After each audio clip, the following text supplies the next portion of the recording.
KKR और RCB के match से पहले आरसीबी को लगे 4 बड़े झटके। अब शायद फाइनल तक भी मुश्किल ही पहुंच पाए आरसीबी। जी हां, ये वही आरसीबी है जिसने आईपीएल 2025 में कोहराम मचाया है। आरसीबी इस साल सबसे तगड़ी फॉर्म में नजर आ रही थी और इस साल आरसीबी ट्रॉफी की सबसे बड़ी दावेदार मानी जा रही थी। आरसीबी का हर बल्लेबाज सामने वाली टीम की गेंदबाजों की धज्जियां उड़ा रहा था। आरसीबी का हर गेंदबाज सामने वाली टीम के बल्लेबाजों को धूल चटा रहा था। यहां तक कि ऑरेंज कैप और पर्पल कैप भी आरसीबी के ही टीम के खिलाड़ियों के पास था और पॉइंट टेबल में भी आरसीबी सबसे ऊपर थी।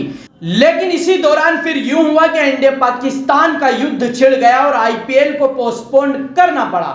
इसी के बीच में आरसीबी के 4 खिलाड़ी टीम से बाहर हो गए हैं। ये 4 वो खिलाड़ी हैं जो आरसीबी की सबसे बड़ी ताकत माने जा रहे थे।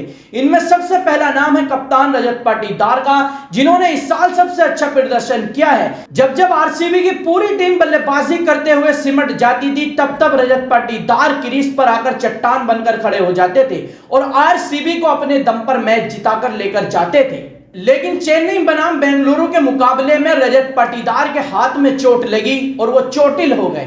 इसके बाद बताया जा रहा है कि रजत पाटीदार अब आरसीबी का साथ छोड़ देंगे और उनकी जगह पर आरसीबी की कमान अब जितेश शर्मा संभालेंगे।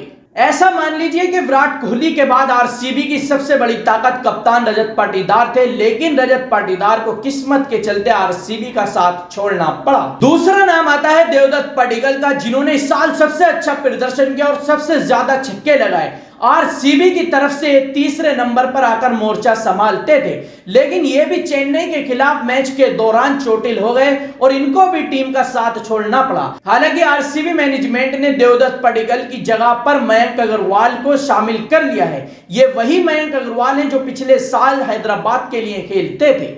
तीसरा नाम है आरसीबी के सबसे खतरनाक गेंदबाज जोश हेजलवुड का।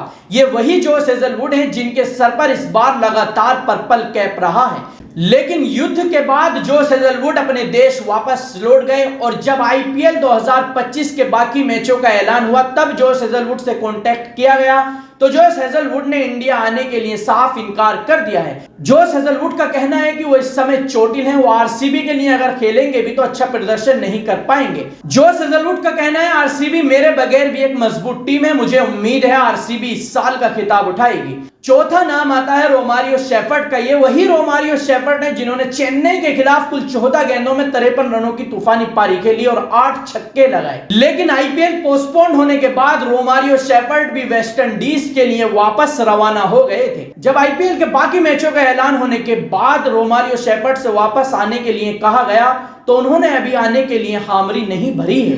ये 4 वो खिलाड़ी हैं जिन पर आरसीबी को सबसे ज्यादा घमंड और तकब्बुर था, लेकिन इन 4 खिलाड़ियों ने ही आरसीबी की प्लेऑफ से पहले साथ छोड़ दिया है।